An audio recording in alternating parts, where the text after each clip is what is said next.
Welcome to Conversations in Lung Cancer Research, a TOGA podcast where we discuss the latest breakthroughs in lung cancer research and treatment for Australia and New Zealand. My name is Mel Moore. I'm the TOGA Education Chair, and it's my pleasure to host this podcast today.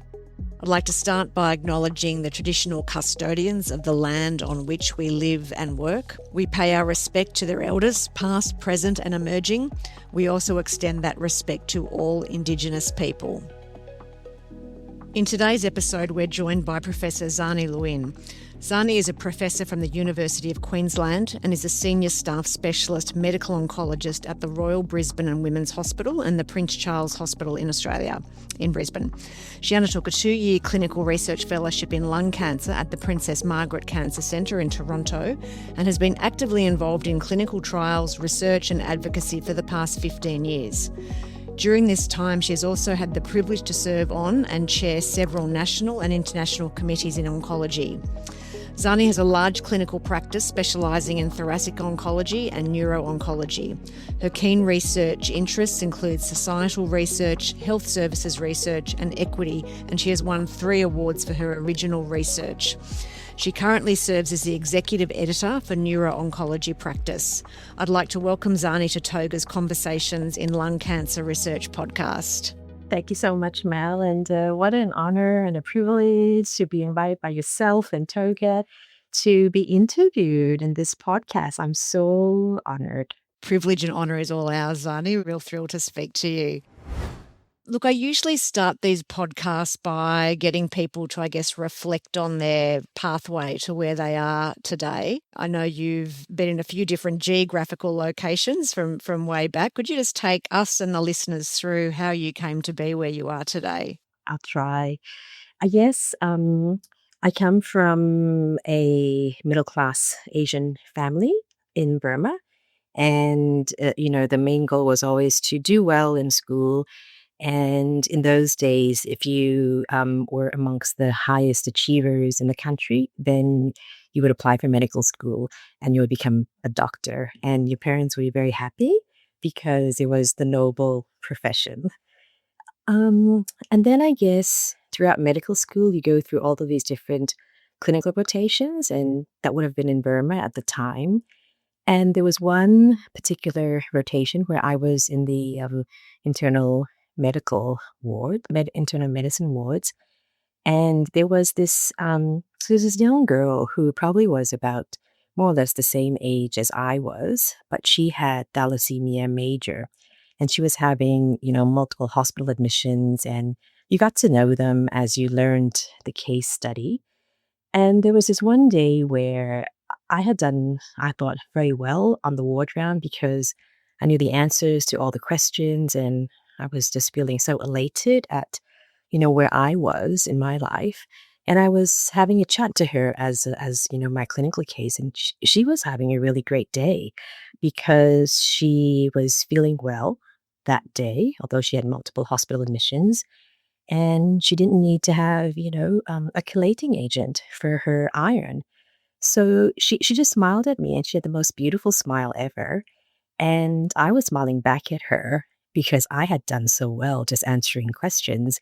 And I actually wrote an article in the university's journal that day about beautiful smiles because I thought that it was all in the context of how you see your life, that day in different lenses, and what matters most is so different to everyone. And I guess that moment really inspired me to take an interest into hematology and oncology, because in those days they were a little bit intertwined. And that led me to think I want to be either a hematologist or an oncologist. I had the opportunity to leave the country. I arrived in Joburg, South Africa. I was fortunate enough to do a fellowship there. And then I arrived in Townsville in northern Queensland. And from there, pursued training in Australia. And I knew I wanted to do medical oncology by that time. So I finished my training in the vocations that we had at the time in Queensland. And then I was near to finishing my advanced training. I felt like I was yearning for something.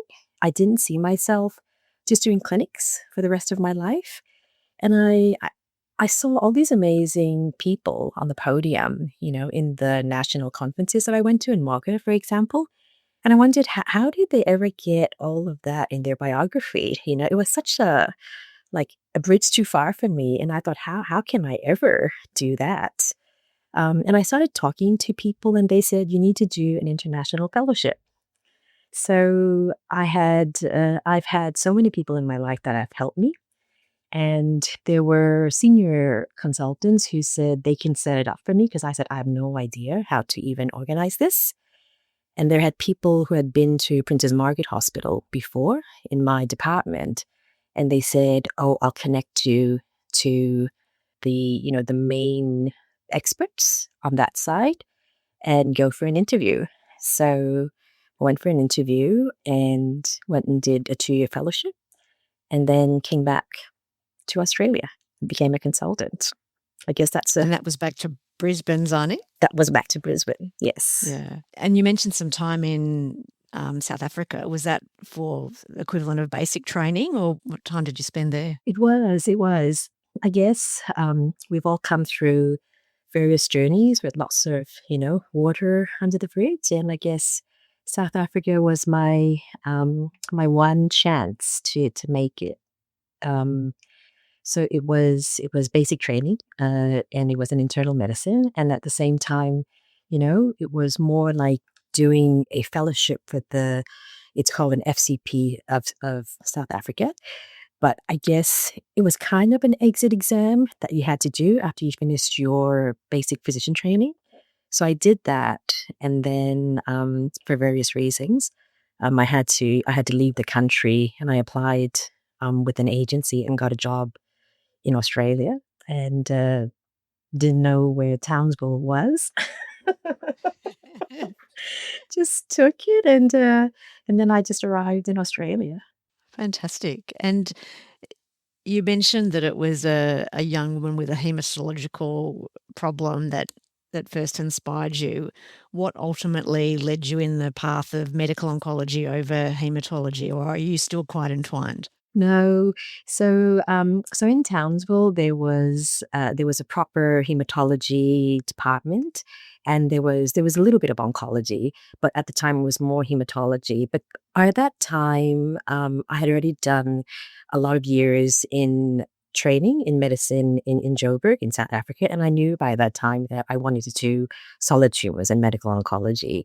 So I guess my goal at the time was to find where I could anchor myself with a long-term career, with room for development and to improve. And I guess medical oncology was quite a clear-cut, distinguished pathway for me by then, and it was more about being equal in the Australian training system to get there, to get onto my medical oncology training. You mentioned about being very bright and going in the direction of medicine. I'd imagine that probably resonates with a few people in our membership and our listenership, that if you're very smart, the thing to do is to do medicine. Big philosophical question, but I guess if you had your time over again, do you feel like you've done the right thing? I know, right? Because now, and it's such an excellent question, Mal, because you're right. Because, if you think about it, you're teenagers and your parents are all saying, it's the most noble profession to go into. And, all of the smart kids got into it. So it was so prestigious to become a doctor. But I think, were we really mentally prepared for it? I don't know, because I know nowadays everyone has to do multiple interviews and do an undergrad degree first. And I guess you're more aware of what a career in medicine looks like. So if I had my time over again, would I have become a doctor? I'm actually not quite sure, to be quite honest. Maybe I would have become, an author, or something in the arts, to be quite honest. Oh, wow. I quite love the arts. So I guess, I like creativity, and I like words. So I'm not quite sure if science would have been my first, calling if I had to do it all over again, to be honest. How do you satisfy that interest with medicine at the moment? I used to have a lot of time to read books, but as all of us, as time goes by, we get consumed by the Mondays to the Fridays. And I think that over time, the number of books that I'm able to read has really gone down. So I think that the last time I really enjoyed reading a paperback book, with the smell of the book and Yes. everything, I reckon that was like so many years ago. Oh, Zarnie. Yes, I think so, because I think nowadays I try to get on a plane I always have a book on me when I get onto the plane, but then, sleeping is always more important on the Yes, plane. exactly. Exactly. So, Zarnie, you're working across 2 hospitals now. How do you divide that time? How does that look for you in a week? So it's quite set because it's one job, it's one employment, and that employment includes the Royal Brisbane and the Prince Charles Hospital. And it's about 60/40, I guess, my time between the two. I think that nowadays to be employed in just one hospital might be a rarity.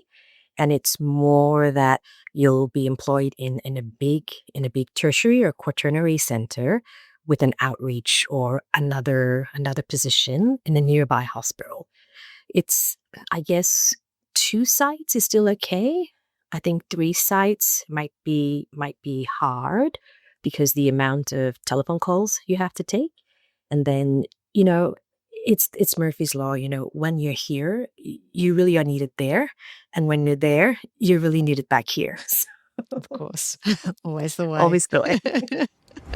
So I'm just going to take you back to the fellowship decision because I'd imagine that some of our listeners are probably grappling with that same thought about what do I do at the end of my advanced training. I think for some it's a natural progression. For other people, potentially have other commitments in their life where that's not a possibility. But what do you see as the pros and the potential cons of an overseas versus a local fellowship? Yeah, that's a great question, Mel, because I think, for me, my international fellowship it just really made me who I am today.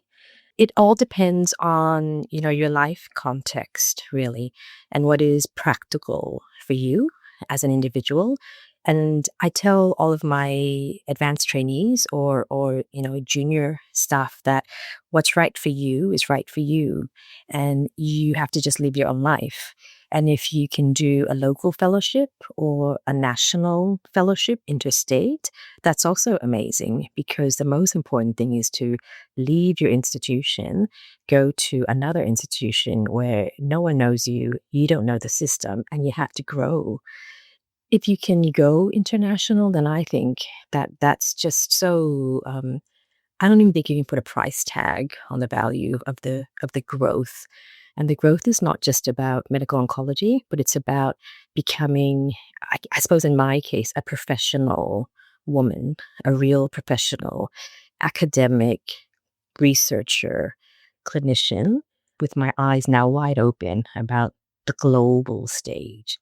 And I think I would say to the junior trainees that are starting out that it's about how you interact with other colleagues, how you craft an email in a very professional way, how you ask a question in a conference.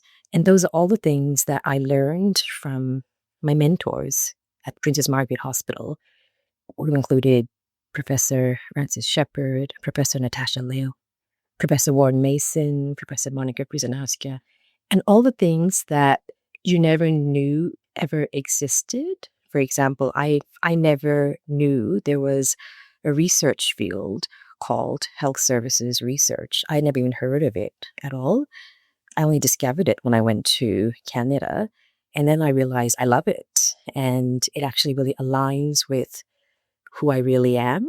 So I guess I would say to junior trainees that if you can do it, then you should take that leap of faith, believe in yourself, and just put yourself out there and apply. And was your plan always to try and come back to Australia, or you're all quite flexible with that? I was always going to come back to Australia, and it was always going to be in the city, in one of the cities that had the resources to build an academic career. Because I think for me, I realized that it wasn't enough emotional satisfaction for me to just be doing clinics. I needed that otherness, the soul food. And I think that research and academia gave me that soul food, not only through the exciting work that you do and the output that you get, but about all the like-minded people that I got to meet that became my close friends and mentors and people who inspired me. I realized I needed all of that throughout all of these years to keep myself the person that I always was and not change too much. I would imagine that those mentors that you mentioned and people that you worked with are still collaborators and friends and conference buddies Yeah, for life, for really. life, really. There were so many people. I was so lucky because Professor Tom John, who is such a superstar, internationally, I was there with Tom. Our offices were next to each other. And it was a beautiful friendship that we started. So I think it's things like that, I was there with Professor Wigan, who is now a close collaborator. So I have a close collaborator in the lung cancer field and one in the brain cancer field. Yeah, it's really special and unique bonds that you make with people that you do fellowships and PhDs with. I don't know what it is about it, but it's very special. That's probably a good segue, Zani, into, you mentioned you didn't know what health services research was. In the event that some of our listeners don't appreciate what that is, could you tell us a little bit about that and maybe talk about some of the research you've done in that area? Oh, absolutely. So I always thought that research was only about doing randomized phase 3 studies. And I didn't realize that you could do research on systems and societies, and you could also make an impact on how societies think and react or accept all the different aspects of cancer. For me, it was a mixture of understanding that you could do hospital-based research. You could do comparisons of the actual big data that everyone had. And then also you could do qualitative research as well. And I had never heard of qualitative research until I got to Canada. And that was an area that just really ignited my enthusiasm. So I guess for anybody who's listening, qualitative research is a field that I found. I think it just launched my research career that bit. And I was quite lucky because early on in my career, I got involved and connected to a really good, solid researcher group from UQ and UNSW and now University of Sydney who do high-level qualitative research in oncology.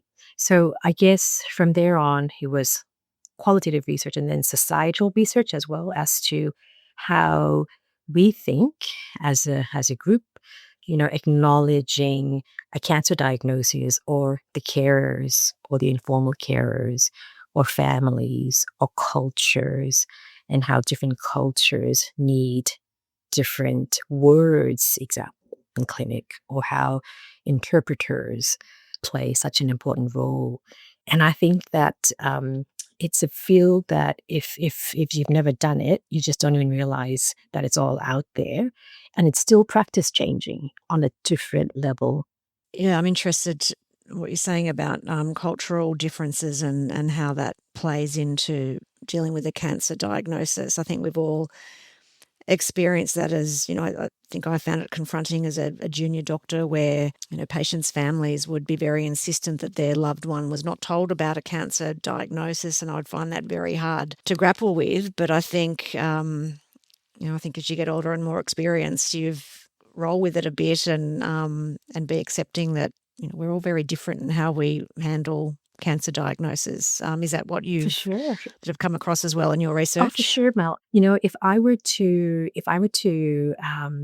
put forward my one project that I was most proud about, throughout my entire career, it was a $20,000 project. So that was it. The funding was $20,000. I know, right? And it was like seed money. Where we did qualitative research and interviewed 20 interpreters in our outpatients clinics.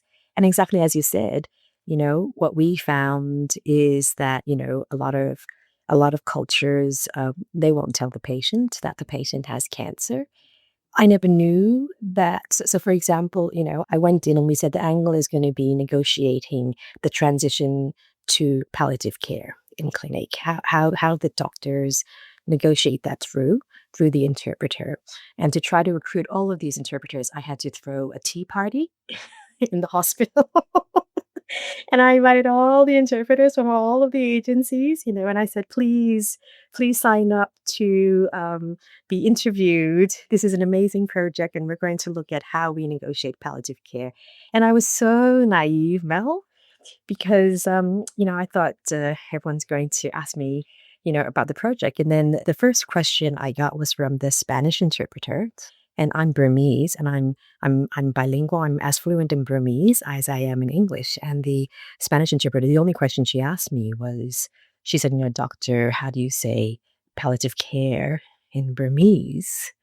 And then I was stunned because I just realized there is no word in Burmese. There is no word that says palliative care.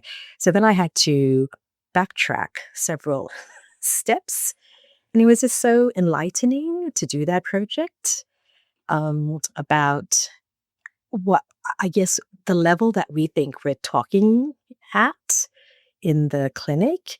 It may not be, the level that everyone actually is understanding you at. There's a bit of a gap there. I also learned how much, the interpreters have to sponge all of the tension in the clinic, and no one actually really looks after them after each clinic appointment. We just shut the door and then move on to the next patient. So I guess that project, I feel, for $20,000, I actually feel like that really launched my research career, because the findings were just so profound. And I still think that it's practice changing. And I kept on getting invited to give my talk on that project. So I think it's a fascinating field, and there's so many interesting papers still coming out of CALD research and oncology, improving oncology outcomes. So, Zarnie, if you had an unlimited pot of money and resources, what would you like to do to overcome some of those challenges and deficiencies you saw in the CALD population? I think education in the communities is very important, not just doing research in the clinical setting, I guess. A lot of detailed conversations about diagnoses, treatments, clinical trials, research, very important area. And I think, it's a two-way street. We learn from the communities as well. I think there needs to be an ongoing learning on both sides. I think the healthcare professionals also need to learn as well that, if you don't have an interpreter, you can use a phone interpreter, of course, but sometimes, body language goes a long way. So if we had the resources, I think an in-person interpreter is the best way to deal with these things instead of trying to pass the phone around, for example. Education right now, I think, is super important because of all of the advances in lung cancer, for example, and all of the new terminologies that we use. It's really hard, I think, to try to translate that in real time in clinic. I think that nowadays, many more communities are more aware about clinical trials and signing up to clinical trials. But I think if we could have, for example, even like online programs for cultural competency for healthcare professionals. I think that would be very useful. And I think it's an ongoing triangle between the healthcare professionals, the patients, but also, their carers and all the other voices in clinic that come with the patient. So I guess those are the things that I think I would invest in if we had an endless pot of money. Do you see any role or usefulness for AI in overcoming some of the communication issues? Oh, for sure. I have patients in clinic now who, if the interpreter is late, they say to me, no worries. And then they just put out their phone. they have, they've got Google Translate. They talk into their phone and they show me exactly what they just said. So that's amazing, I must say. It is amazing. It's very useful when Yes. you can't get an interpreter at short Yes. notice. So I just wanted to move to a different area, or somewhat related area, but you were involved a couple of years ago in a paper that was looking at the factors that influence clinical trial participation. I know anecdotally to me, it feels like getting people into clinical trials is getting harder and harder. They're getting more and more niche. Could you talk a little bit about that research and what you found in terms of barriers or facilitators to getting patients onto trials? For sure. So the lead researcher on that project is actually Dr. Kathy Yu, and this is her MPhil. She's already submitted her thesis, and I'm her primary supervisor in this project. I think that, as you say, Mel, I find that it's getting harder and harder to find the exact match of the inclusion-exclusion criteria for all the patients that keep on walking through my door. So if somebody would ask me, is it because my patient load is less? It's not true. But because the clinical trials are now so niche, because the molecular targets are so niche, and then the first line, second line, and all the combos are so their role in the sequencing is also so niche. I'm finding increasingly that it's getting harder for me to recruit patients. The project itself was about the Australian context and about the health system and, is it the patients or is it the inclusion, exclusion of the trials? Or is it funding? Or is it because we don't have enough supportive, protected time to do research? So that was really the basis of the project. Kathy's probably a better person to speak about her findings, but I think that her research really helped us learn about the current context. We did it more in just our hospital and health service because we wanted to be able to get enough info to do it well. Yeah, it's I think it's an important area. I completely understand people that design protocols wanting a homogenous population, but I think the more niche it is, the more homogenous, the harder it is to get on trial. But I guess I sort of feel like the distances that we have in Australia, and you'd certainly know this in Queensland more so than Victoria, are big barriers. It feels like, I don't know if this is a fact, but in the US, it feels like people are maybe more willing to travel distances to get different drugs and different trials, whereas, that culture doesn't seem to be there as much in Australia, I don't think. Do you find that? Exactly. And I'm so glad that you brought that up, Mel, because I don't know what it's like in Victoria, but I'm finding more and more in our MDTs, in our weekly MDTs, we might have 20 patients being discussed, but amongst them, maybe 5 are from our catchment area. And the rest, right, are all from St. Elsewhere because they had to come down for a specialized service. And that specialized service might be, robotic technologies or, amazing bronchoscopic expertise, or in brain cancer for quaternary hospitals that have huge neurosurgery centers. But I find that we seem to be just discussing so many patients in our MDTs. But when we think about clinical trials and who we can offer them to, they go back home afterwards, and that might be 400, 500 kilometers away.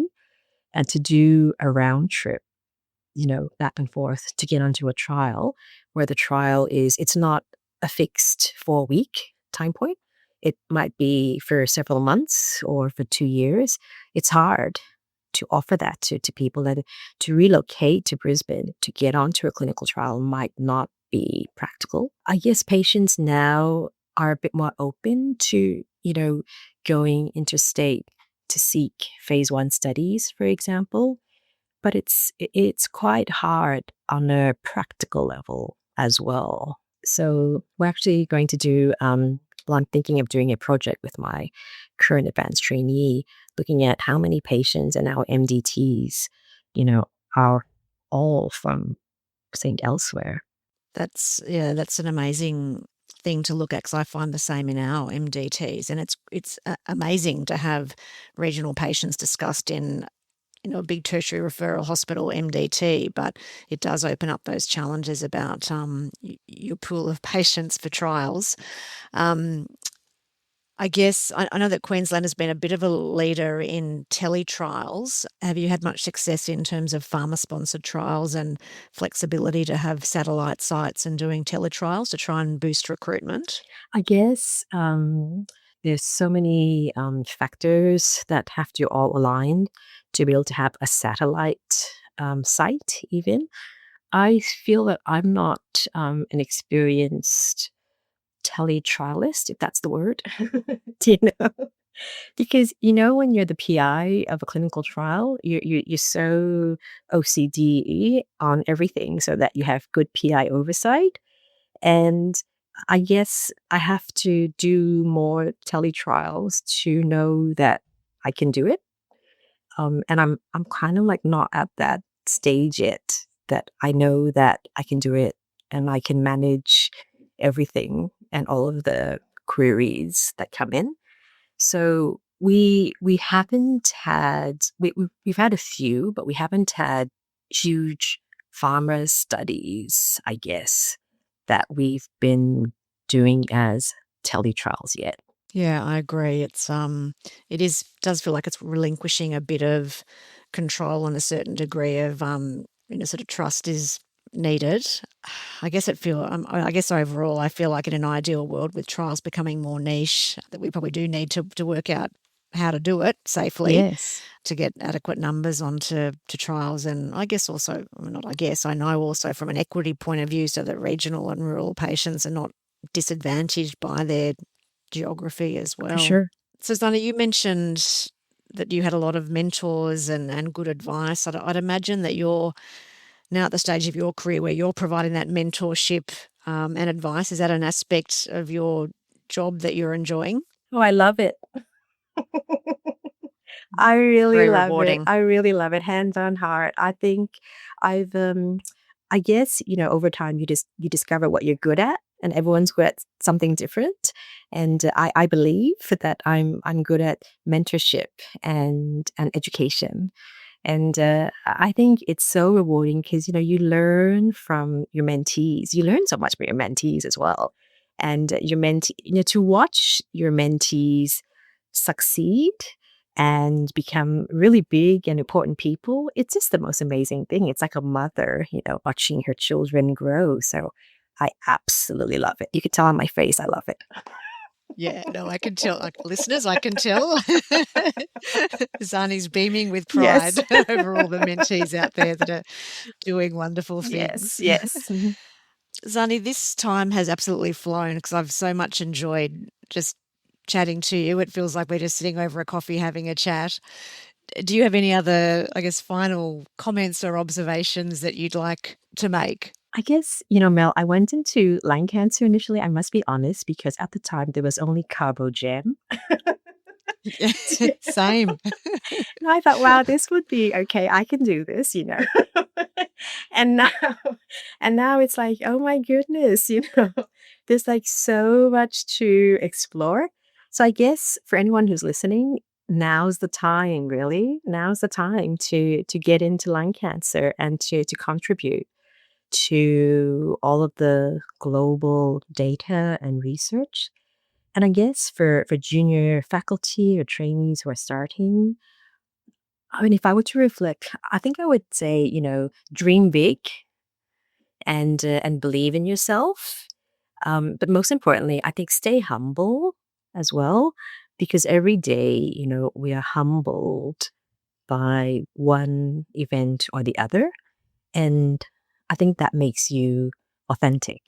Zarnie, I think that's a wonderful way to end this podcast. I could not say that any better myself. It's been an absolute delight talking to you. I've enjoyed it so much. Thank you for being part of the podcast. And I have no doubt that we will be tapping you on the shoulder again for a chat at some point in the future. Thanks, Zarnie. Thank you so much, Mel. It is a huge privilege. It's all my honor to be part of TOGA. Oh, Zarnie, thank you. The honour's ours. That brings us to the end of this episode. Thank you again to Zarnie for joining us today. As always, thanks for listening to TOGA's Conversations in Lung Cancer Research podcast. If you enjoy our show, please rate and review us on Apple Podcasts or Spotify. Look forward to you joining us for our next podcast.